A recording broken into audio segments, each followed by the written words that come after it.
For the first time, cartel kingpin Mencho tonight is a $15 million man. That is the U.S. government reward just increased and placed on the head of Ruben Oseguera Cervantes, alias Mencho. 15 million US dollars.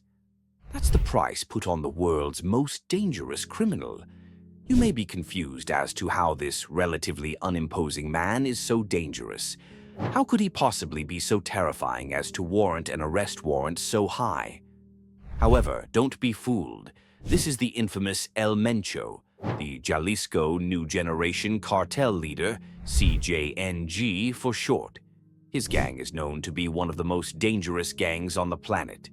A cursory look at the gang's crimes would leave you shell-shocked.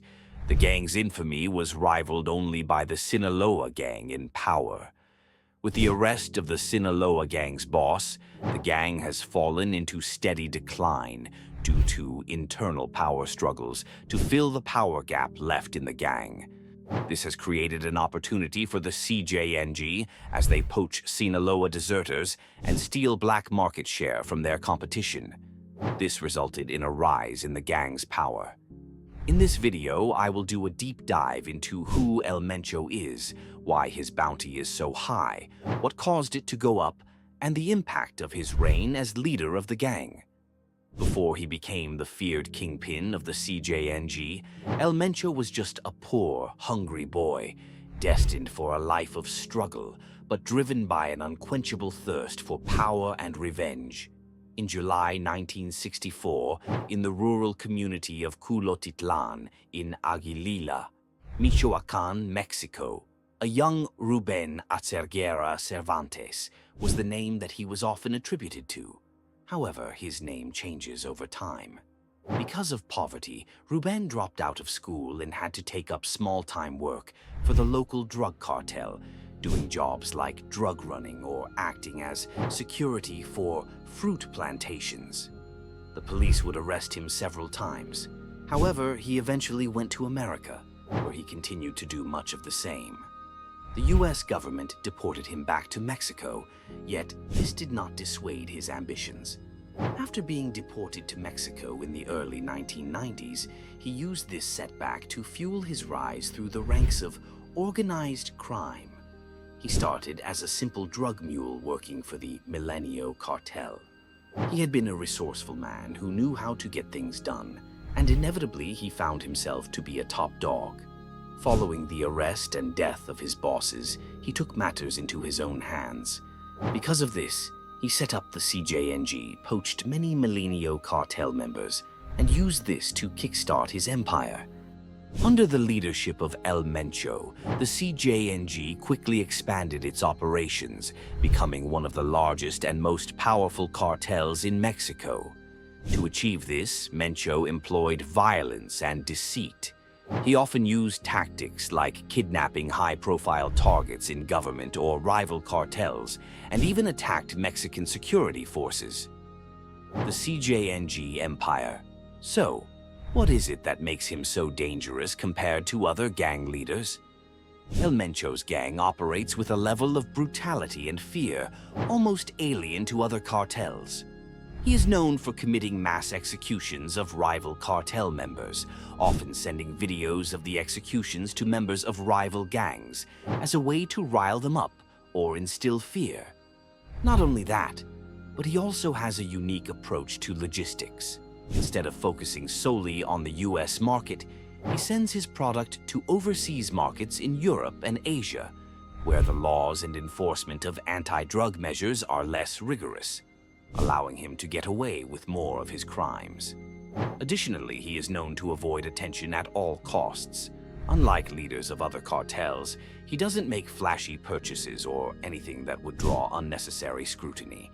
He lives an intentionally low-key lifestyle to minimize detection by authorities. The reason the gang is so successful is that he uses innovative smuggling techniques. These include human couriers with well-put-together documentation and an overall professional style that avoids drawing attention, intentionally mislabeling products to ship them through legal means, the use of submarines and drones, and alternative drug routes that other gangs often overlook.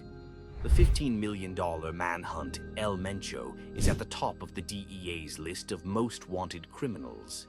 His infamy and power rival those of the most dangerous men from a century ago. He is the modern Al Capone.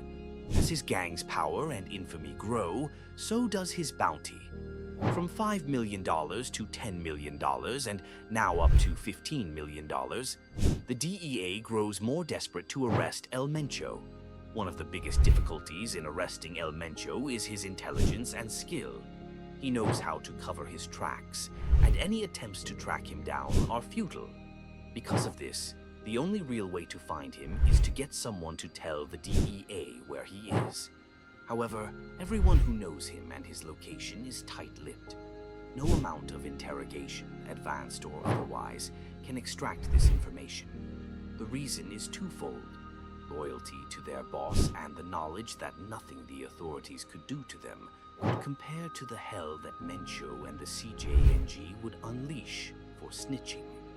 However, there is a glimmer of hope. The DEA recently arrested Christian Fernando Gutierrez Ochoa, the son-in-law of El Mencho, who is married to his beloved daughter, Jessica Johanna Oseguera Gonzalez. Authorities were able to gather a significant amount of information from Fernando. What they learned was that Fernando loved his wife deeply, and she loved him. He was willing to distance her from the gang she was born into, buying her fake identities so she could live in Mexico and shielding her from the cartel's activities. Knowing how much Fernando loved his wife, it's clear that Mencho likely saw him as a son. Fernando was allowed into his inner circle as a high-ranking member in charge of logistics and was one of the few people who knew Mencho's rough location. After questioning, authorities gathered information on the inner workings of the CJNG and approximate information on El Mencho's hideout. Given how much Mencho respects his son-in-law, it might be possible to use Fernando as bait. With the right leverage, threats, or negotiations, it could be enough to coax Mencho out of hiding or convince him to turn himself in to protect his family. El Mencho remains a shadowy figure, elusive and untouchable, despite being the leader of one of the world's most brutal and powerful cartels. The $15 million bounty reflects the magnitude of the threat he poses, not just to Mexico, but to international security. His rise to power is a story of resilience, cunning, and unparalleled ruthlessness. By avoiding the flamboyance of his predecessors and employing innovative tactics, El Mencho has solidified himself as a modern-day criminal mastermind. Yet, the recent arrest of his son-in-law and growing pressure from global authorities suggest that his reign might not last forever. The question remains: will the DEA and other agencies leverage these breakthroughs to finally corner El Mencho? Or will he continue to evade capture, maintaining his grip on the CJNG and the global drug trade? One thing is clear: this story is far from over, and the manhunt for El Mencho is only intensifying.